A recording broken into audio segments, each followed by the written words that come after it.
Halo semuanya, kembali lagi di channel Betzabdiel dan hari ini gue mau bahas satu topik atau satu pertanyaan yang sebenarnya sederhana tapi jawabannya cukup kompleks. Kenapa sih kemiskinan di Indonesia itu sulit banget diputus? Padahal program bantuan sudah banyak, kebijakan sudah ada, dan isu ini sudah dibahas bertahun-tahun. Tapi kenapa tetap ada orang yang hidup dalam kemiskinan dari generasi ke generasi? Kalau kita lihat dari perspektif ilmu kesejahteraan sosial, jawabannya bukan cuma soal individu, bukan cuma soal kurang kerja keras, tapi lebih ke soal sistem. Yang pertama, kita bisa lihat dari dalam negeri dulu. Salah satu masalahnya adalah ketidakadilan dalam belanja publik. Misalnya, di sektor kesehatan.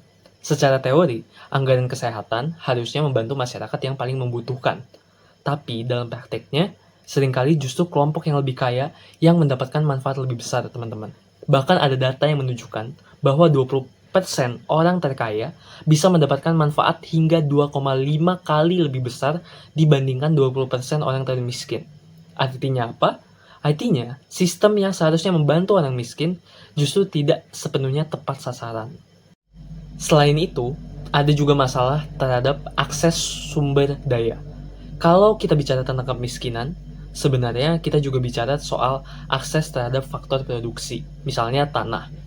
Banyak masyarakat di pedesaan yang tidak punya akses terhadap tanah yang cukup untuk produktif, atau akses terhadap modal.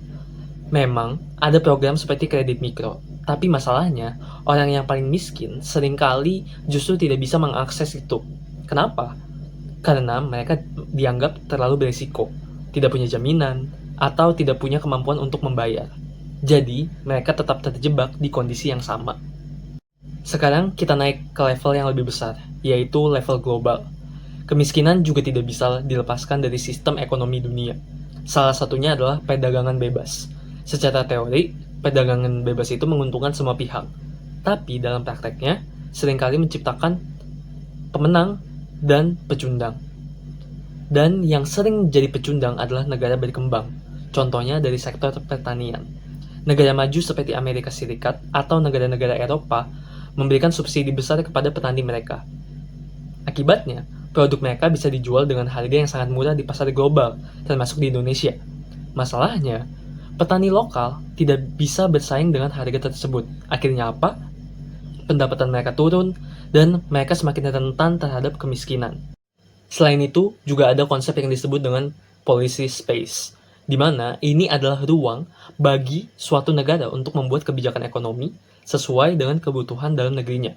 Masalahnya, dalam sistem global saat ini, ruang itu seringkali menjadi terbatas.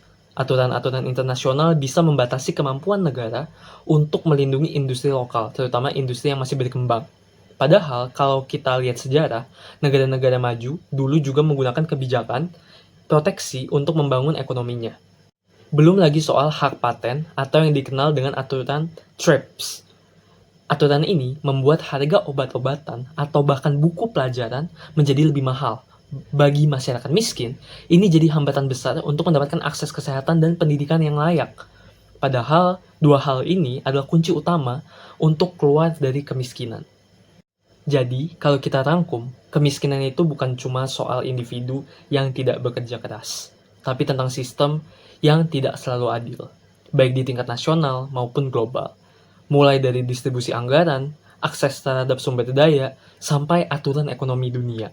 Jadi mungkin, pertanyaan yang lebih tepat bukan lagi, kenapa orang miskin tidak bisa keluar dari kemiskinan, tapi, apakah sistem yang sudah ada benar-benar memberi mereka kesempatan untuk keluar? Menurut kalian gimana? Apakah kemiskinan itu lebih banyak disebabkan oleh faktor individu atau sistem? Tulis pendapat kalian di kolom komentar. Dan kalau misalnya kalian tertarik untuk membahas tentang fenomena sosial dan perspektif ilmu kesejahteraan sosial, jangan lupa subscribe ke channel Betzabdiel. Sampai ketemu di video berikutnya.